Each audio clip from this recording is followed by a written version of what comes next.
Denny Hamlin just exposed something that's costing NASCAR teams hundreds of thousands of dollars every single year, and what he revealed explains exactly why 23XI Racing took NASCAR to court and won. Last week, Michael Jordan and Denny Hamlin made history. They forced NASCAR to settle a huge lawsuit. This lawsuit had been going on for months. It was in court at the beginning of December, and when they won, it became a massive victory for every single team owner in NASCAR. A few months ago, Hamlin talked about some serious problems with NASCAR. In 2022, NASCAR made a big change. They decided that all cars would use the same parts. NASCAR called this standardization. They said it would save money for teams, but it didn't work out that way. Now all the cars look almost exactly the same. Drivers can't make their cars different from other cars. Passing other drivers became much harder. Racing at short tracks isn't as exciting anymore, and teams have to buy expensive parts from specific companies that NASCAR picks. Sometimes these parts don't even work well, but teams can't go buy better parts from somewhere else. They're stuck with what NASCAR tells them to use. Hamlin explained another big problem. When NASCAR makes a deal with a company, teams lose all their freedom in that area. NASCAR has made Goodyear their official tire partner. Now teams can't get any other tire company to sponsor their car. Even if another tire company wanted to pay them money, they can't accept it. The same thing happens with fuel. NASCAR picks the fuel partner. Teams can't get sponsorship from any other fuel company. And here's the really crazy part. Tires and fuel are two of the most important things on a race car. But teams can't make any money from them. Hamlin gave everyone a specific number that shows just how bad this problem is. He said, "I think we probably pay about $700,000 a year in tires." In tires. I mean, Goodyear is the official provider of NASCAR tires, but we have to purchase them. They're not given to us. We have to purchase them. $700,000. Just for tires. And teams don't even get to choose Goodyear. NASCAR chose them. Then Hamlin added, "But that's an agreement that they have with NASCAR itself. And again, it's a category where we couldn't go get a Michelin to sponsor our car." Teams pay $700,000 every year for tires they have to buy. They can't get another tire company to sponsor them and help pay for those tires. They're just stuck paying that huge bill. No choice, no negotiation, just pay up. This creates all kinds of problems. Teams can't come up with new ideas or innovations because everyone has to use the same parts. Drivers who have special skills can't use them as much because all the cars drive the same way. And when something goes wrong with a part, every single team has to wait for NASCAR and their supplier to fix it. Remember when the next-gen car first came out? The car was too stiff. It didn't absorb crashes well. Drivers started getting hurt. Some got concussions.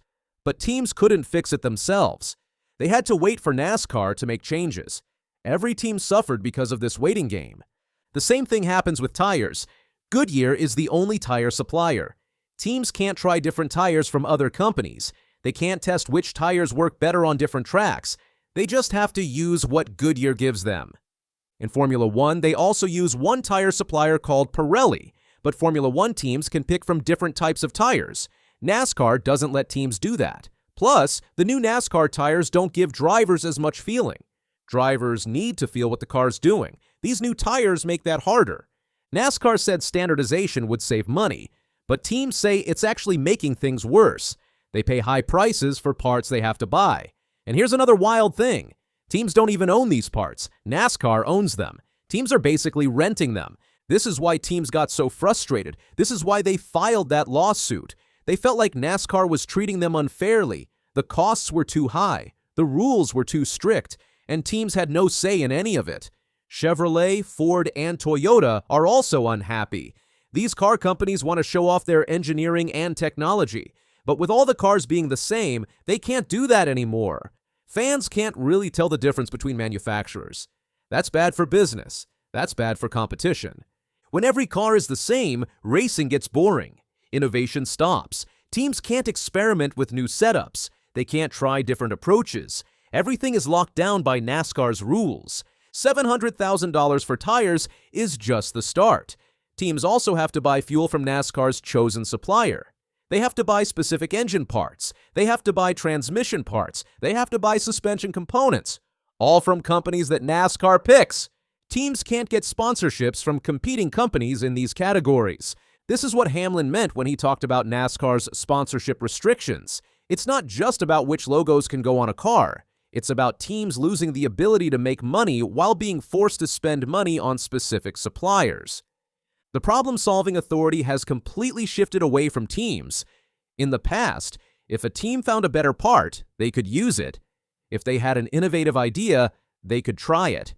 If something wasn't working, they could fix it themselves. Now, they wait. They wait for NASCAR to approve changes. They wait for NASCAR's suppliers to make improvements. They wait for NASCAR to say it's okay to try something new. And while they wait, they keep paying those huge bills. Hamlin was very clear about how the system works now. Teams have lost control. NASCAR controls which parts teams use. NASCAR controls which companies teams can work with. NASCAR even controls which sponsors teams can accept. The early version of the next-gen chassis showed just how dangerous this can be. The car was causing injuries. Everyone knew it was a problem, but teams couldn't just swap in better parts. They had to wait for NASCAR and their suppliers to make official changes. Drivers kept getting hurt while everyone waited. When flaws show up in required parts, every team suffers together. There's no way to work around the problem. There's no way to innovate a solution. Every team is stuck with the same faulty part until NASCAR decides to change it. The tire situation is especially frustrating. Different tracks need different tires. Different weather conditions need different tire compounds. Different racing styles work better with different tire setups, but teams can't explore any of this. They get what Goodyear gives them, and that's it. NASCAR's low-profile next-gen tires changed how cars handle. They reduce the feedback drivers get through the steering wheel. This makes it harder for drivers to feel when the car is about to lose grip. It makes racing more difficult and less intuitive. But teams can't switch to different tires even if they wanted to. Several teams argue that the economics just don't make sense anymore. They're spending more money than before on mandated parts. They're making less money because they can't accept certain sponsorships, and they don't even own the parts they're buying. NASCAR retains ownership of all these components. That imbalance pushed teams to take legal action. The antitrust lawsuit challenged NASCAR's entire business model. Teams argued that NASCAR was acting like a monopoly. They said the system was unfair and unsustainable. And last week, they proved their point when NASCAR agreed to settle. The settlement represents a turning point. Teams stood together and demanded change. They refused to accept the current system, and NASCAR had to listen. This wasn't just about 2311 racing. Every team owner benefits from this victory. The good news is that NASCAR is now talking about making changes,